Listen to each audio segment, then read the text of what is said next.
Pour s'assurer de la fiabilité des résultats, nous avons recours aux tests statistiques. Souvent mal compris et mal jugés, ils permettent cependant de garantir que les différences observées sont bien dues uniquement à la modalité testée et non pas à d'autres facteurs extérieurs.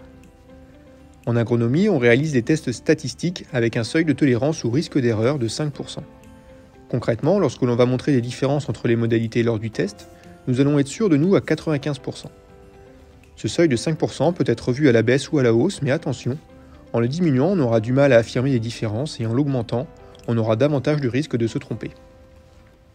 Lorsque l'analyse est significative et montre des différences, des groupes homogènes sont créés, matérialisés par des lettres.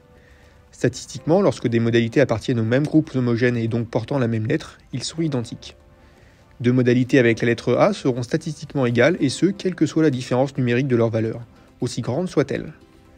Des modalités peuvent porter plusieurs lettres, par exemple A et B. Dans ce cas, cette modalité AB sera statistiquement identique aux modalités portant la lettre A, mais également celles portant la lettre B. Pour s'assurer de la fiabilité des résultats, on regarde également l'écart type moyen et le coefficient de variation. Sans rentrer dans le détail de leurs calculs, plus ils sont importants et plus l'essai va être variable et les différences difficiles à mettre en évidence.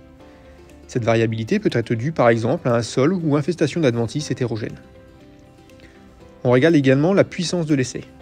Plus elle va être importante et plus l'essai va être capable d'exprimer des différences. Cette puissance va pouvoir être améliorée grâce à deux éléments principaux, le nombre de répétitions et le nombre de modalités.